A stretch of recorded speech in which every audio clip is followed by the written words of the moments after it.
शेतकरी बंधूंनो नमस्कार. मी बळीराम गाडेकर. आज आपण आजच्या अंदाजामध्ये सध्या मान्सूनची स्थिती व पुढील वाटचाल तसेच दिनांक 10 ते 17 जून या कालावधीमध्ये राज्यात मान्सूनपूर्व वादळी पाऊस व वादळी सरी कुठे होईल त्या बाबतीतला आपला हा अंदाज असेल. तुम्ही व्हिडिओ शेवटपर्यंत पहा म्हणजे तुमचा अंदाज लक्षात येईल आणि विशेष धूळ पेरणी कोणीही करू नये. तर शेतकरी बंधूंनो करूया सुरुवात. तर अगोदर बघूया सध्या मान्सूनची स्थिती.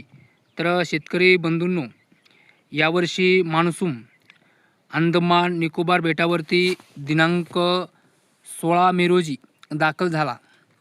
म्हणजे 16 मे रोजी मान्सून अंदमान निकोबार बेटावर दाखल झाल्याच्या नंतर 16 व 17 हे 2 दिवस मान्सून जैसे ते तिथंच राहिला. त्यानंतर जी काही मान्सूनची पुढची वाटचाल आहे तर 17 ते 22 मे या कालावधीमध्ये श्रीलंकेपर्यंत मजल मारली म्हणजे अंदमान निकोबार बेट व्यापूनसनी. त्यानंतर पुढे जर आपण बघितलं दिनांक 26 मेपर्यंत मान्सून त्याच ठिकाणी राहिला. पुढे दिनांक 26 ते 29 मेपर्यंत मान्सून हा 29-30 मेपर्यंत मान्सून श्रीलंकेमध्येच राहिलेला आहे.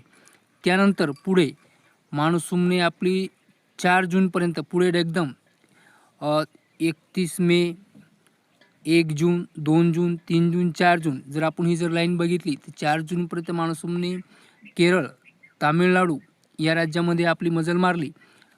संपूर्ण केरळ व्यापून तामिळनाडूच्या काही भागामध्ये मजल मारली. त्यानंतर 5 जूनपर्यंत जर आपण बघितलं तर मान्सून हा कर्नाटकपर्यंत मजल मारलेली आहे. त्यानंतर दिनांक 6 जून, 7 जून आणि 8-9 जूनपर्यंत जर आपण बघितलं तर मान्सून आपल्या तळ कोकणामध्ये व सिंधुदुर्ग, रायगड या जिल्ह्यामध्ये, कोल्हापूर या जिल्ह्यामध्ये मान्सून दाखल झालेला आहे.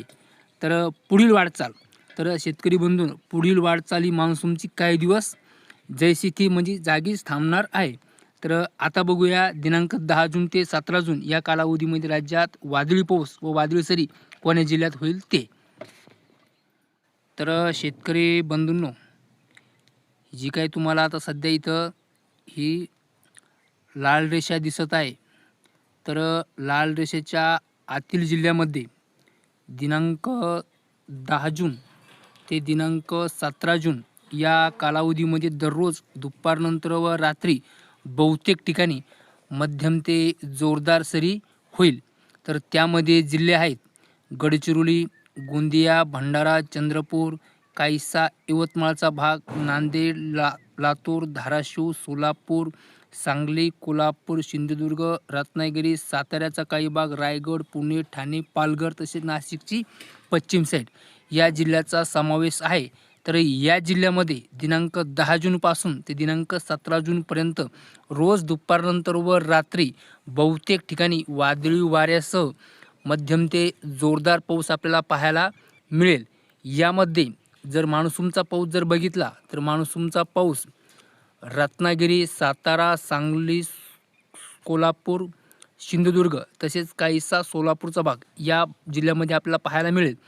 त्यामुळे या जिल्ह्यातील शेतकरी बांधवांनी जर पेरणीचे नियोजन केलं, लागवडीचे नियोजन केलं तरी चालेल.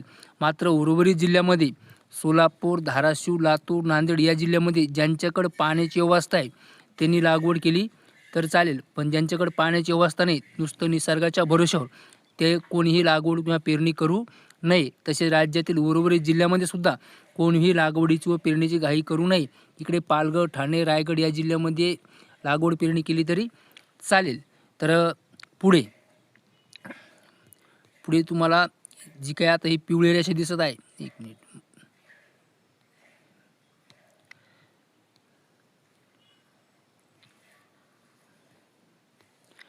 पुढे तुम्हाला ही जी काही आता पिवळी रेषा दिसत आहे,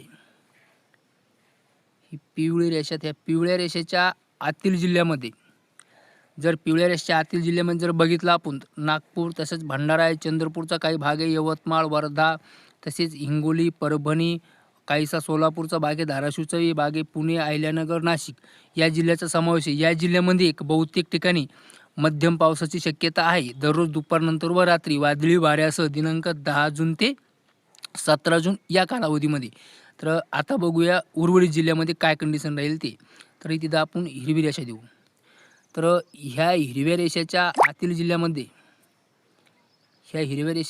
आतील जिल्ह्यामध्ये जर आपण बघितलं तर धुळे, नंदुरबार, तसेच जळगाव, छत्रपती संभाजीनगर, अहिल्यानगरसुद्धा काही भाग आहे, बीड आहे, जालना, बुलढाणा, वाशिम, अकोला, अमरावती या जिल्ह्याचा समावेश आहे. तर या जिल्ह्यामध्ये दिनांक 10 जूनपासून तर 17 जूनपर्यंत दुपारनंतर व रात्री एक स्थानिक ढग जर जमा झाले तरच तुरळक ठिकाणी हलक्या सरी होईल, अन्यथा पावसाची शक्यता नाही.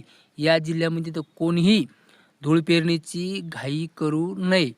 तर शेतकरी बंधूंनो, हा होता आपला अंदाज. आपण आजच्या अंदाजामध्ये सध्या मान्सूनची स्थिती व पुढील वाटचाल व दिनांक 10 ते 17 जून या कालावधीमध्ये राज्यात कुठे वादळी पाऊस त्या बाबतीत आपला सविस्तर अंदाज दिलेला आहे.